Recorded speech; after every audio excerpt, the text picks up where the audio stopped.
My belief is that Madeleine McCann died in April or May 2007. I believe Madeleine McCann's corpse was situated in the McCann's holiday apartment for a period of time. I believe that Madeleine McCann's corpse was transported in the McCann's Renault Scenic hire car some weeks after she died. I believe there has been a high-level cover-up about what really happened. Madeleine McCann.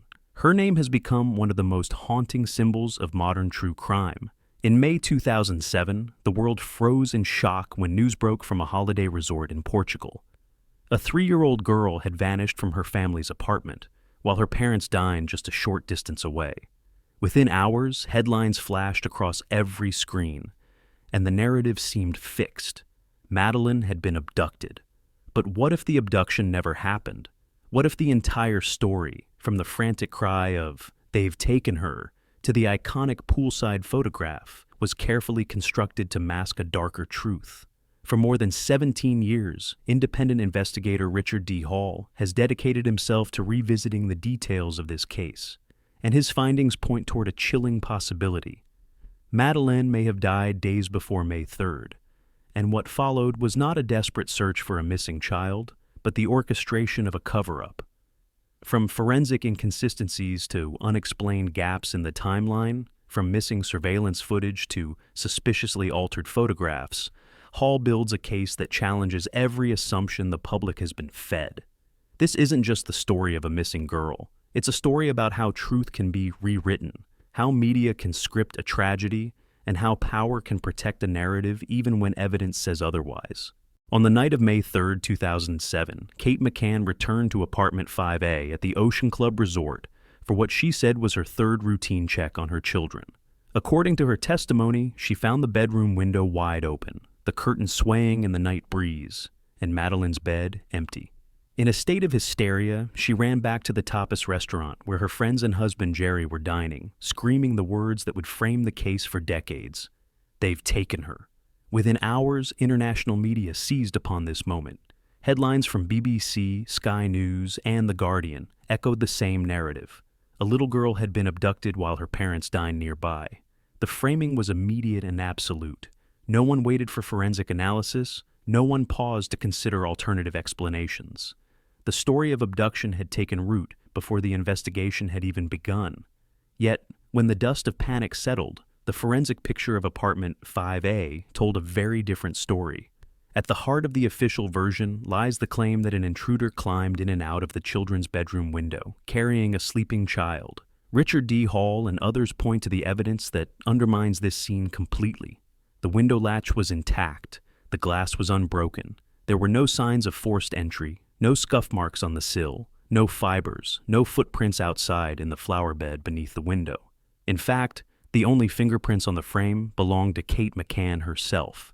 Even the supposed movement of the curtains, described by Kate as her most shocking discovery, was later shown to be implausible. The shutters on the outside of the window could not have been opened from the outside without leaving visible marks, yet no such signs were ever found. To Hall, the conclusion is unavoidable. The window was never an entry point. It was a stage prop. Portuguese police at the time also struggled to reconcile the physical evidence with the abduction story. Their early internal reports suggested instead that Madeleine had died in the apartment and that the scene had been manipulated to mimic a break-in. These findings, however, were buried under the weight of international pressure and the sheer force of the British media machine, which refused to entertain anything but the abduction narrative. The contradictions were glaring. If an intruder had indeed carried a child through a window and across the street, why was there no CCTV footage of the suspect? Why did no one else see a stranger in a resort buzzing with activity? Why did the official version rely almost entirely on testimony from the McCanns and their close friends, the so-called Tapas 7, rather than independent witnesses? To Richard D. Hall, these questions expose not just cracks, but fault lines in the official story. The image of a faceless kidnapper slipping silently into the night is, he argues, nothing more than a carefully constructed illusion, an illusion that was never meant to withstand rigorous investigation, but designed to capture headlines, generate sympathy, and shield deeper truths. If the alleged abduction had truly occurred, one would expect traces, footprints in the flower bed, fibers caught on the window, DNA or fingerprints from an intruder.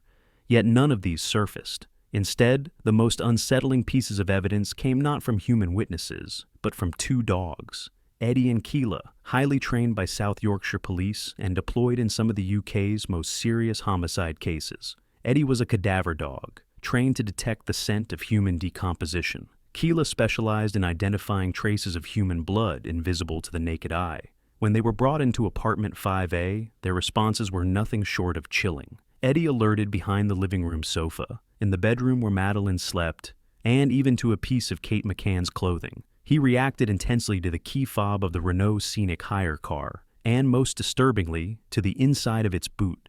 Keela, working independently, confirmed Eddie's alerts, indicating traces of blood in the same apartment areas, and particularly in the grout of the tiles, places where liquid could seep and remain beyond the reach of surface cleaning. Most critically, neither dog reacted near the bedroom window, the supposed entry and exit point for the kidnapper. To Richard D. Hall, this was devastating for the abduction narrative. If someone had truly climbed through the window with a child, there should have been some trace. Yet the dogs indicated nothing there. Instead, their alerts painted a different map, one of death inside the apartment and possible transportation of a body in the hire car obtained weeks later. DNA testing was carried out on the samples collected from the car boot. The results were inconclusive in the strict legal sense, but they revealed a partial profile matching 15 of 19 markers with Madeleine McCann. While this did not meet the threshold for criminal charges, it was forensically disturbing. If not Madeleine, then who? And if it was her, how could her genetic material appear in a car rented after her disappearance? The reliability of cadaver and blood dogs has been proven time and again in major investigations across the world. Their accuracy rate is well documented. In other cases, their alerts alone have been enough to secure convictions, even in the absence of a body. Yet in the McCann case, their findings were dismissed, minimized, or ignored entirely. As Hall dryly notes, if the dogs were wrong here, why are they trusted everywhere else? For him, the explanation is clear. The dogs weren't wrong. They were simply too right. Their findings didn't fit the story that had already been broadcast globally, a story the British government and media were determined to preserve. To admit what Eddie and Keela revealed would have meant confronting the possibility that Madeleine had died in the apartment, and that the official narrative of abduction was a fabrication. Instead, the alerts were quietly filed away, treated as inconvenient noise rather than critical leads. Hall calls this selective forensics. Science was welcome when it supported the abduction theory, but discarded when it threatened to dismantle it.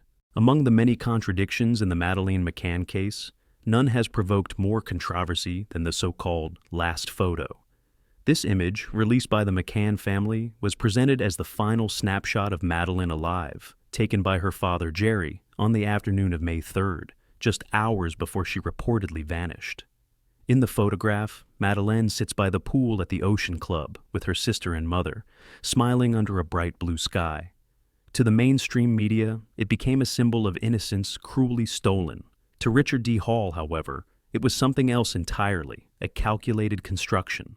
The first red flag lies in the light itself. Hall analyzed the angle of the shadows and concluded they did not match the claimed time of 2:29 p.m. Instead, the shadows suggested a moment closer to midday, when the sun was nearly overhead. More troubling still, weather records from a nearby meteorological station confirmed that May 3rd was cloudy, breezy, and overcast. Yet the photo depicts a crystal-clear sky and sharp sunlight. The only day during the McCann stay that matched these conditions was April 29th. Another glaring issue was the absence of EXIF metadata, the digital fingerprint embedded in all photographs that records the precise time and date an image is taken. For the last photo, all such metadata had been stripped. The McCanns explained that this occurred during the transfer and modification of the image for publication. Hall rejects this, insisting metadata does not vanish through casual transfers. It must be deliberately removed. To him, this was not an accident, but a sterilization of evidence. Hall also noted discrepancies in Madeleine's appearance. Compared with photos from the same week, she appeared slightly older, her facial structure more defined, her posture stiffer. To critics, this may seem subjective, but Hall used comparative analysis, highlighting differences that suggested the photo may have been taken earlier, not on the day of her disappearance. Taken together, the evidence is damning. The lighting inconsistent with May 3rd, the weather contradicting meteorological reports, the missing metadata, and the suspiciously polished timing of the release. Hall proposes that the last photo was actually taken on April 29th, coinciding with the McCann's first recorded use of the pool and the only day of perfect weather. If true, this would mean the last verifiable image of Madeleine was captured days before the world was told she disappeared. It would also mean that the narrative of May 3rd as her final day alive was built on a fabrication. The last photo, Hall concludes, is not a memory of a happy afternoon. It is the keystone of a false timeline. To understand Richard D. Hall's reconstruction of events, one must look closely at the days leading up to May 3rd. The official timeline suggests a normal family holiday, yet when scrutinized it reveals alarming gaps. Days where Madeleine's presence cannot be independently confirmed by anyone outside her family and close friends. The McCanns arrived at the Ocean Club Resort on April 28th. Strangely, despite the significance of this first day, there are no verified photographs, no independent witness statements, and no surveillance records documenting Madeleine's arrival. This absence of evidence may not appear suspicious in isolation, but it sets the tone for what follows. April 29th stands out as the day of the pool, the likely date of the disputed last photo.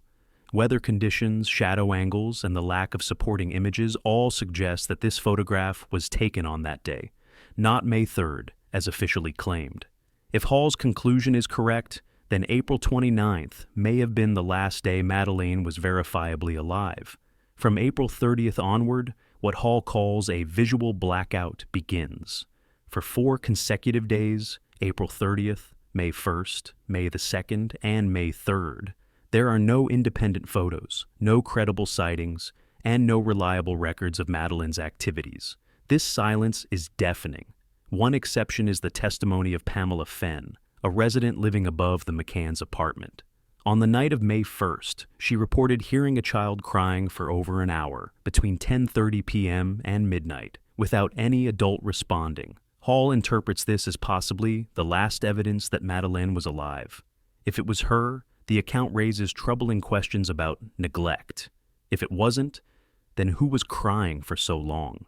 On May 2nd, the silence deepens. No images, no CCTV, no credible witness accounts. Even the records from the creche where Madeleine was supposedly cared for show irregularities, with questionable signatures and inconsistencies in handwriting. Hall suggests that this may have been a day of staging, time used to adjust records and align statements in preparation for what would later be declared an abduction. Then comes May 3rd, the day the world was told Madeleine disappeared. Yet, even here, the supposed proof, the last photo, has been discredited by light and weather analysis. Without it, there is no independent evidence that Madeleine was alive that day. To Hall, this 6-day period is not a holiday timeline. It is a void, a blackout, and potentially the space in which a cover-up was created. If Madeleine truly died on April 29th or 30th, then the following days were not spent searching for her. They were spent preparing the story the world was meant to believe. If the official timeline was already fragile, the credibility of the witnesses tied to the abduction narrative makes it even weaker. Richard D. Hall focuses on a series of so-called sightings that, rather than clarifying events, appear to have been carefully placed to support the kidnapping story. 4 figures dominate this web of testimonies: Tanner Man, Smith Man, Sagres Man, and Creche Man. The first, and perhaps most famous, was Jane Tanner's account. At around 9:15 p.m. on May 3rd, she claimed she saw a man carrying a child in pajamas walking past the McCann's apartment. This sighting was immediately hailed as proof of abduction, yet glaring problems remain. The spot where Tanner said she saw the man was the very place where Jerry McCann was speaking to another holiday maker, Jez Wilkins. Neither Jerry nor Jez reported seeing anyone. For a man carrying a child to walk directly past them, unnoticed defies logic. Moreover, Jane's description was vague.